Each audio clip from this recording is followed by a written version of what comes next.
केंद्र की मोदी सरकार द्वारा सार्वजनिक क्षेत्र की सरकारी कंपनी कोल इंडिया में कमर्शियल माइनिंग, विनिवेश और निजीकरण करने के लिए गए फैसले का विरोध कर अखिल भारतीय खदान मजदूर संघ के तत्वावधान में लाल झंडा कोल माइंस पाटन सांगवी के मजदूरों ने आज 11 जून को मुख्य प्रवेश द्वार पर प्रतीकात्मक शव के साथ एक दिन का धरना प्रदर्शन किया है। इस अवसर पर नागपुर एरिया अध्यक्ष बलविंदर चौहान, प्रवीण लाकड़े इनके नेतृत्व में कमर्शियल माइनिंग की प्रतीकात्मक अर्थी निकाली गई। इस वक्त धरने में संबोधित करते हुए सीटू के नेता प्रवीण लाकड़े ने कहा कि केंद्र की मोदी सरकार सीधे तौर पर कोल इंडिया का निजीकरण नहीं कर रही है, बल्कि एफडीआई विनिवेश कर कोल इंडिया की बर्बादी करना चाहती है।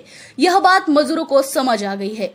कमर्शियल माइनिंग से विदेशी कंपनियां माइंस का दोहन कर सैकड़ों मशीनीकरण से मजदूरों को कम करेगी, कम लागत में अधिक उत्पादन करेगी, जिससे माइंस उत्खनन के लायक नहीं बचेगी। विदेशी कंपनियां भूविस्थापित लोग तथा पर्यावरण संरक्षण आदि मुद्दों को अपने एजेंडे में नहीं रखेगी। कोल माइंस के निजीकरण के स्थानीय मजदूरों को रोजगार छीनेगा और वो बेरोजगार होकर उनकी अर्थी निकालेगी। यह हम आज के धरने से दिखा रहे हैं, ऐसा एशिया अध्यक्ष बलविंदर चौहान ने बताया है। हमारी मुख्य मांगों में सार्वजनिक क्षेत्र को निजीकरण में बदलने की प्रक्रिया को तत्काल रोका जाए, कमर्शियल माइनिंग को तत्काल वापस लिया जाए, ठेका मजदूरों को एचपीसी के तहत भुगतान किया जाए, इत्यादि ऐसी 8-10 मांगे हैं जो हमने चार्ट ऑफ डिमांड पहले ही दे चुके हैं भारत सरकार को। और उसी कड़ी में 2 दिवसीय विरोध प्रदर्शन की आज अंतिम दिवस है जो हम लोग विरोध कर रहे हैं। आपको लगता है कि जो समय चल रहा है ये बहुत ही दुर्भाग्य समय है और इस दौरान आप अपनी मांग रहे हैं सरकार से, क्या मांगे पूरी हो पाएंगी आपको लगता है?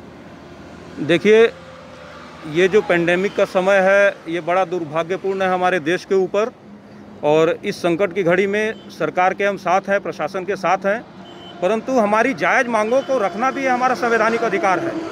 और उसी अधिकार के तहत हम अपनी जायज़ मांगे सरकार के समक्ष रख रहे हैं कि कमर्शियल माइनिंग से कोल उद्योग पूरी तरह बर्बाद हो जाएगा, निजीकरण से पब्लिक सेक्टर को निजीकरण करने की प्रक्रिया के तहत देश की एक रीढ़ जो है वो टूट जाएगी।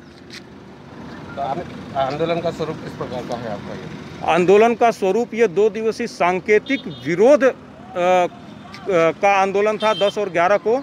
इसके उपरांत फेडरेशन के जो भी दिशा निर्देश आएंगे उच्च स्तर से, जो हमारी कोल इंडिया में ट्रेड यूनियन सक्रिय है, इंटक, आईटक, बीएमएस, एचएमएस और CI2 ऐसी 5 ट्रेड यूनियन है, उनके द्वारा जो भी निर्देश दिए जाएंगे तो उसी दिशा निर्देश के उपरांत हम लोग जो भी आगे का रणनीति है वो तय करेंगे। प्रतीकात्मक आपने पुतला बनाया है केंद्र सरकार एफडीआई के खिलाफ, वो किस प्रकार का है? ये जो प्रतीकात्मक पुतला है ये कमर्शियल माइनिंग का है, क्योंकि हम लोग माइन के एम्प्लॉय हैं, कामगार हैं, कोयला कामगार हैं, और ये हमारे उद्योग को बचाने की कोशिश के तहत हमने प्रतीकात्मक जो है कि पुतला बना के और यहाँ पे एक विरोध दर्शाया है।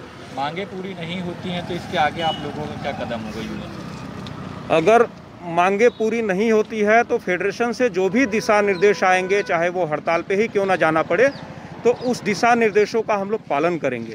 कमर्शियल माइनिंग से मजदूरों का क्या अहित होगा? आपने देखा होगा एयर इंडिया विश्व की बहुत अच्छी नामी जामी कंपनी हुआ करती थी, आप देखिए कि उसका क्या नुकसान और फायदा हुआ। आज एयर इंडिया को खरीदार कोई नहीं मिल रहा है। ठीक इसी तरह कोल इंडिया की परिस्थिति भी आने वाले दिनों में आ जाएगी।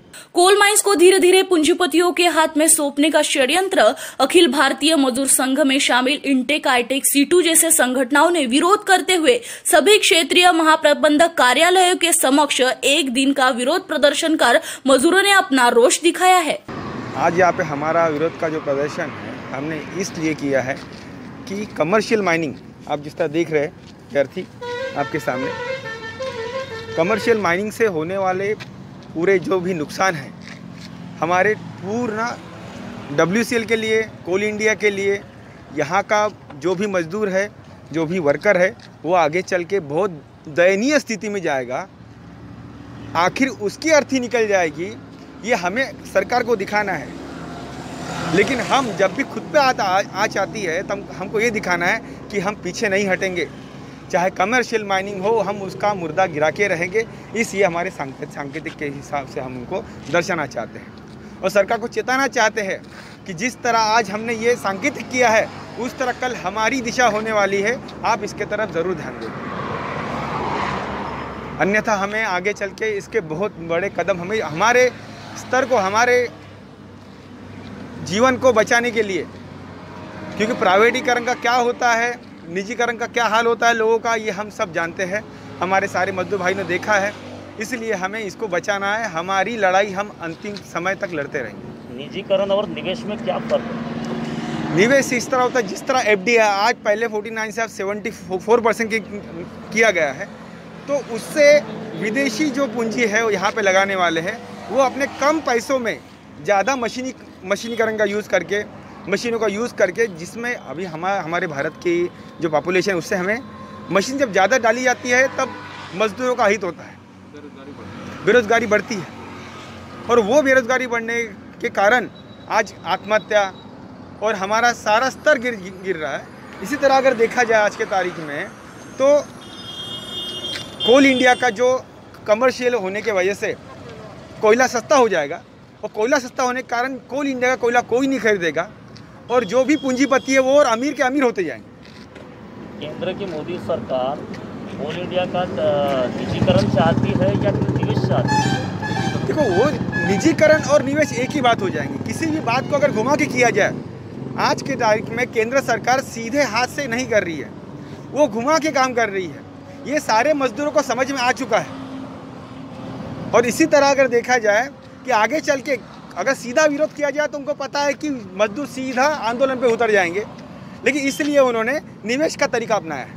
पाटन सांगवी माइंस के मुख्य प्रवेश द्वार पर आज हुए 1 दिवसीय धरने प्रदर्शन का एरिया अध्यक्ष बलविंदर चौहान, प्रवीण लाकड़े, डब्लू भारद्वाज, राहुल सावरकर, राम सिंह, नंदकिशोर गुप्ता, श्यामलाल कन्नौजिया, राजू मांडवकर, बाबूलाल जी, हरिकृष्णा सिंह, श्याम मोहन भारती, अनीश, हितेश गायकवाड़, जियालाल पाली, सुरेश मनगटे आदि ने सोशल डिस्टेंसिंग का पालन करते हुए केंद्र के मोदी सरकार के कमर्शियल माइनिंग का विरोध किया है।